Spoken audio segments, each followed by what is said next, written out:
Culture G, votre podcast quotidien. L'histoire que je vais vous raconter aujourd'hui est un formidable épisode de la guerre froide. C'est d'ailleurs l'une des séquences d'un excellent film de Steven Spielberg, Le Pont des Espions. J'en utiliserai quelques extraits pour vous immerger encore plus dans le récit d'aujourd'hui. Nous sommes le dimanche 1er mai 1960. Le pilote américain Francis Gary Powers jette un œil à sa montre. Il est bientôt 6h du matin dans cette base aérienne de Peshawar, au Pakistan. Il est temps d'y aller. Il s'installe dans le cockpit d'un avion long, fin et sombre. C'est un Lockheed U-2, un modèle prévu pour la très haute altitude. Il peut voler à 70 000 pieds. Ça fait 21 300 mètres, 2 fois plus haut qu'un avion de ligne.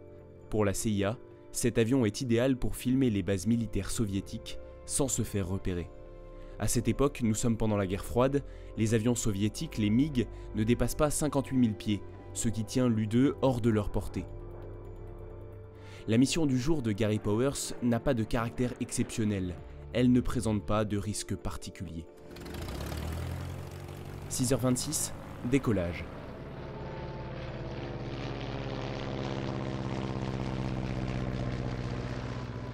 Powers fait cap sur la mer d'Aral.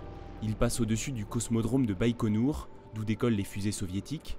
Il survole la chaîne de montagnes de l'Oural. Déjà 4 heures de vol.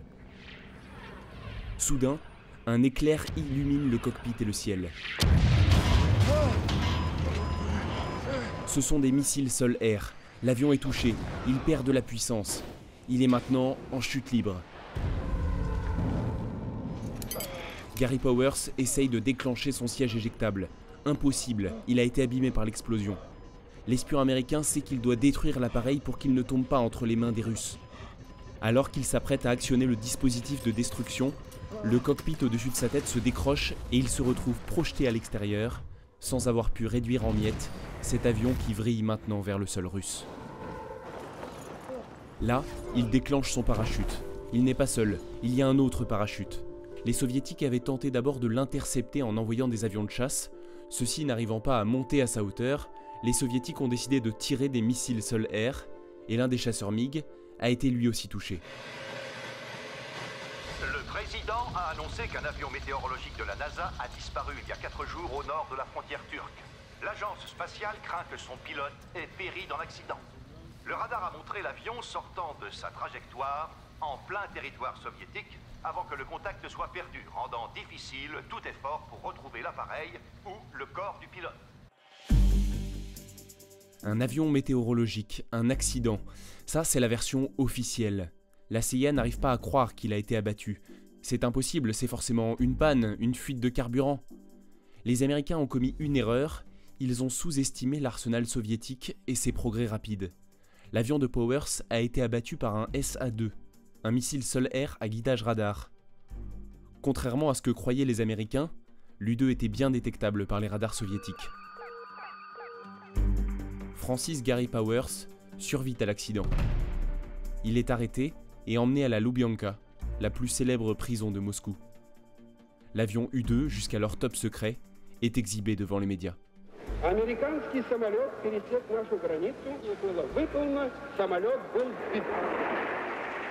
Pour l'homme à la tête de l'URSS, Nikita Khrouchtchev, c'est inespéré. Il peut dénoncer les activités hostiles des Américains envers son pays et présenter des preuves. Le 7 mai, devant le Soviet suprême, il s'exclame « Nous avons des morceaux de l'avion, nous avons le pilote, il est vivant, il est à Moscou !» Pour Powers, c'est l'heure de l'interrogatoire. Là, il raconte n'importe quoi. Il parle, dit un peu de vérité pour que ça passe, et beaucoup de mensonges pour donner du fil à retordre au KGB, les services secrets soviétiques. « Combien de vols avez-vous fait au-dessus de l'URSS » lui demande-t-on. Un seul, c'était le premier. Powers ment, cela faisait 4 ans que l'U-2 espionnait et filmait le monde entier avec ses caméras optiques exceptionnelles. Francis Gary Powers est jugé à Moscou. La famille de Powers, sa mère, son père et son épouse, assistent au procès qui restera plutôt que celui de l'homme, celui de la Maison Blanche. Et le procureur n'ayant pas requis le maximum, Powers est condamné à 10 ans de privation de liberté. En février 1962, après 17 mois de captivité, Il est échangé au pont de Glienicke à Berlin contre l'espion du KGB William Fischer. Enfin, Powers peut rentrer à la maison. Je suis chez moi. La seule victime de cette histoire, c'est l'avion furtif U-2. Il était devenu trop dangereux de l'envoyer de nouveau en mission sur le territoire soviétique. Il a donc fallu le remplacer.